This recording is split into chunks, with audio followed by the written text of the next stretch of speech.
Gilliard. I got so much motherfucking design on right now.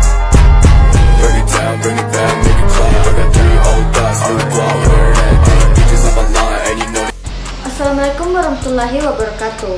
Baik, saya akan menjelaskan tentang review hukum pidana. Hukum pidana adalah sebuah aturan atau hukum yang dapat mengatur pelanggaran dan kejahatan terhadap kepentingan umum dan kepada pelakunya dapat diancam hukuman berupa penderitaan atau siksaan. Adapun perbedaan hukum pidana dan hukum perdata ialah pertama, perdata yaitu mencapai kebenaran formil, kebenaran yang bersifat administratif dan hasil sidangnya penetapan. Adapun yang kedua yaitu pidana tujuannya mencari material kebenaran yang sebenarnya dan hasil sidangnya ialah keputusan.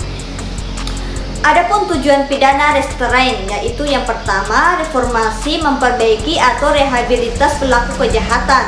Adapun yang kedua yaitu restrain mengasingkan, menjauhkan pelaku dari masyarakat.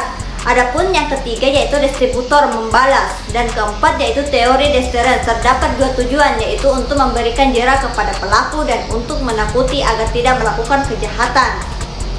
Adapun ketiga teori yang membenarkan pidana yaitu yang pertama teori absolut atau mutlak, ilmu segala bentuk perbuatan pasti akan ada balasannya.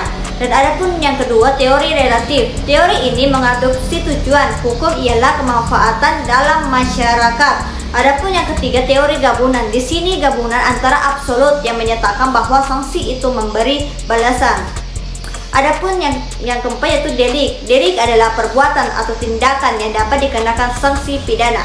Delik oleh para sarjana hukum bahwa delik ini bisa dalam perbuatan aktif positif maupun pasif atau sengaja dan lalai, yaitu perbuatan tindak pidana, perbuatan yang dikenakan sanksi pidana, perbuatan yang melanggar undang-undang yang dilakukan dengan sengaja oleh yang dapat dipertanggungjawabkan. Menurut para sarjana Simon, yaitu perbuatan yang diancam oleh pidana bersifat dengan melawan hukum. Berhubungan dengan kesalahan, perbuatan itu harus mampu bertanggung jawab.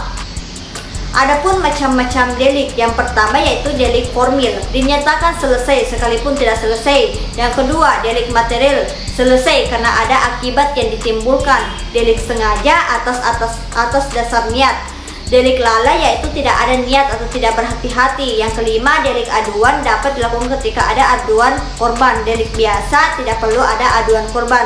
Delik umum dapat dilakukan oleh siapa saja. Delik khusus yang dapat dilakukan oleh orang-orang tertentu. Kesalahan adalah sebagai salah satu dasar seseorang untuk mempertanggungjawabkannya. Kesalahan dari arti luas hukum pidana yaitu yang pertama kesengajaan atau lalai. Kedua, dapat dipertanggungjawabkan. Ketiga, tanpa adanya alasan pemaaf. Kesengajaan itu berarti ada kehendak yang disadari yang ditunjukkan kejahatan tertentu. Secara umum, para pakar Simon ada ketiga bentuk kesengajaan yaitu yang pertama kesengajaan sebagai maksud, harus dibedakan motif dan maksud.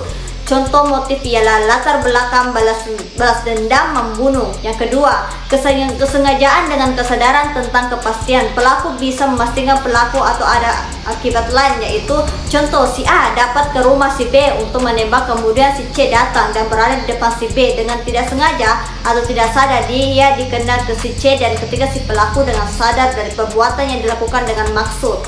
Yang ketiga, kesengajaan dengan kesadaran mungkin sekali terjadi.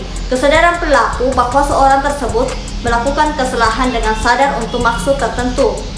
Selain yang ia lakukan akan terjadi yang lain pula. Contoh, ada yang mau membunuh saya atau di kampus, ada hater saya dan saya ulta pada saat itu, dan dia ibu rumah tangga dan dia lakukan kepada saya dengan cara menyingkirkan atau membunuh saya, dan dia memberi racun kepada kue itu dan dia makan kue itu dan akhirnya dia meninggal.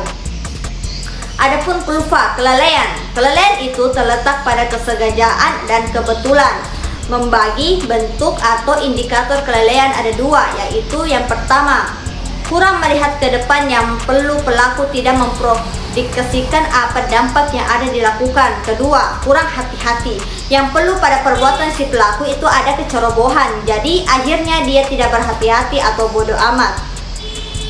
Menurut Voss, manusia menkalkulasi antisipasi perbuatan yang dilakukan sifat-sifatnya atau ciri-cirinya, yaitu Yang pertama, tidak dapat mengontrol emosional. Kedua, tergesa-gesa, dia menyuruh kita dapat cepat sedangkan dia terlambat atau tidak tepat waktu. Ketiga, tidak cakap atau kurang cakap, orang yang kurang percaya diri, insecure. Dokter mengkonklusikan dengan apa yang dilakukan atau manusia bisa mengkalkulasi dari perbuatannya. Adapun yang saya sampaikan, terima kasih. Assalamualaikum warahmatullahi wabarakatuh.